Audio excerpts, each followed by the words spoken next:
I was wearing myself out, but What was it like being around him? Is he a great guy, or just? Pacquiao? Yeah. So, okay, here's the thing with Pacquiao. Everything you see on TV TV. and YouTube, everything, Yeah. that you see how good he is, Yeah. multiply that by 10. And like What? he's like, Wow. he's, you don't even get to see all the stuff he does. Like, I remember he has a basketball court. It looks like this in his house. Yeah. And so, we go over there. And he had probably like 50 people every day go play basketball with him. He Wow. feeds everybody every night, feeds everyone. Don't ask nothing, feeds them. Don't try and document it. He don't care who sees it or not. Like, he really does this stuff like every fight, every camp I was with him, he won. And Wow. he call you to the room, whatever, he give you extra $5,000, ask you if you want to be on this card. And a lot of people don't know, but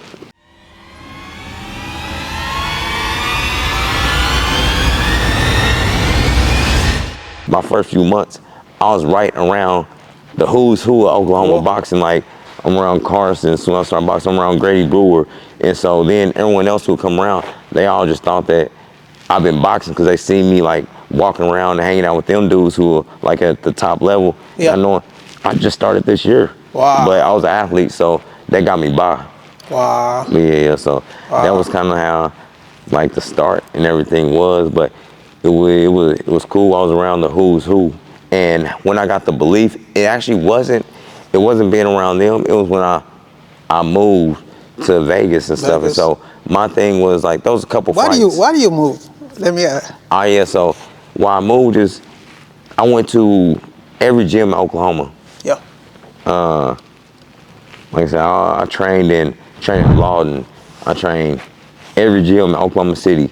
I trained in Tulsa with Coach Reed. I was all over the place, but like it just wasn't the knowledge for me to take me to the next level. Yeah, so, and me and my mom sat down one day, and she was like, all right, so before I committed to boxing, everyone thought that MMA was gonna be my path because, I was really good at wrestling. And then I was a natural at throwing hands and stuff, so they thought MMA was gonna be it. And so I moved to St. Louis at first to do MMA. And then when I came back, I took a show. My pro debut was like on a week and a half notice. The dude Jesse Coleman, that's my brother now, but like nobody wanted to fight him. Everyone kept pulling out because he was a rough, tough dude, and he fought. You had to be ready, and so I took it on a week and a half notice. Wow. And I ended up getting the win. I got the W, and so we rematched and stuff. But before that, that's when my whole family showed up, and they was like, "Hey, we don't want you to do MMA. We want you to box." And so then my mom sat me down. Was like, "Hey, you gonna make it in boxing? Where do you think you can make it at?" I was like, honestly, I don't think I can make it in Oklahoma. She's like, "All right, well, where you think you can?" I was like, Vegas has good gyms. New York got good fighters. California got good gyms and fighters. I was like, Florida, and I think that was like where it was from, the choices. And then our first stop was Vegas. I went there and ended up getting with Floyd Mayweather Sr. and the rest is history. Right away?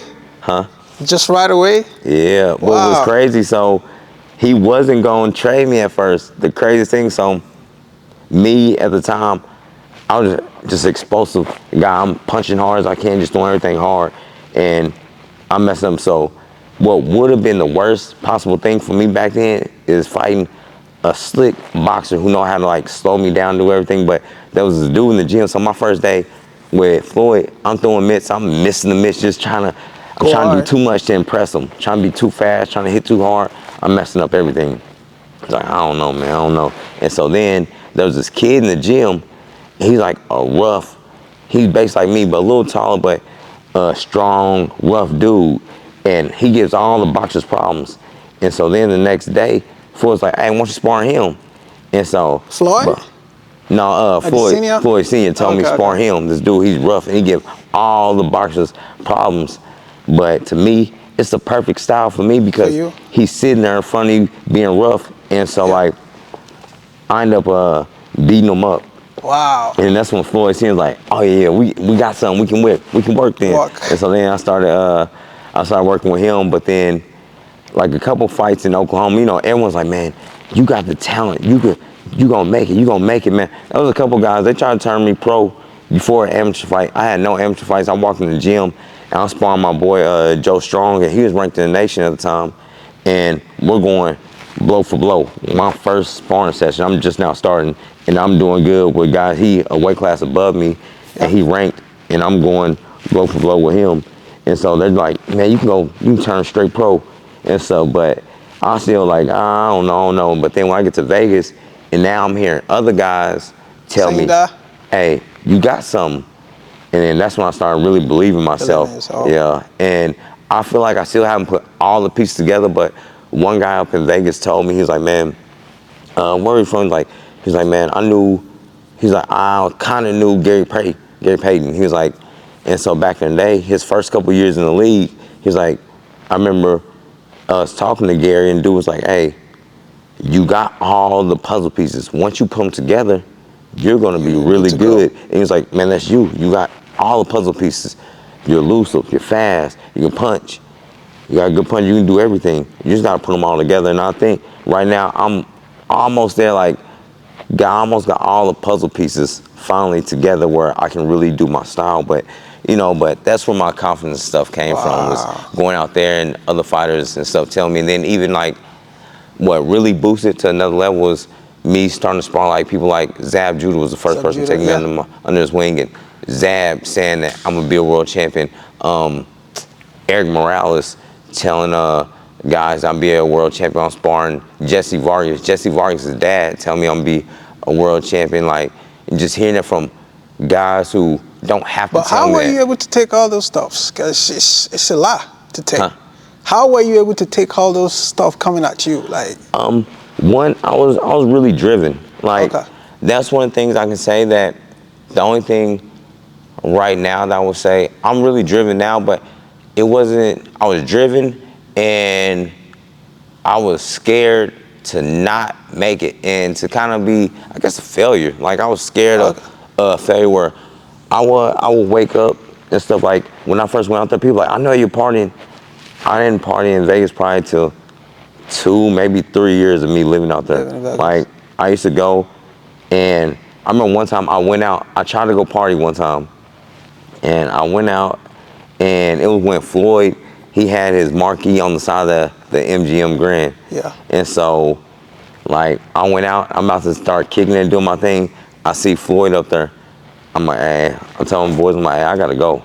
And I go back to my little apartment, and I go run and stuff, like, where, like, it's just all that stuff. Something that I never thought I'd be in the position I'd be in. Like that. Yeah, so it just kept pushing me. I'm from Oklahoma, we never had anyone. So I never thought that Zab Judah would fly me with him to New York to come to his fights, come kick it with him.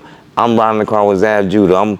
I'm at this camp up here and on top of a mountain with Eric Morales, Jesse Vargas. What's the schedule like? Is it tiring, like having to wake up every day? You got to be on the run? Camps? Yeah. It just depends. Like, some are like, I remember the first time I was in Pacquiao's camp. Like, he's a people person. He likes when people do everything with him. And so my first camp, I wore my damn self out, because I was like, all right, I got to outwork him. So we go and we run in the mornings and stuff.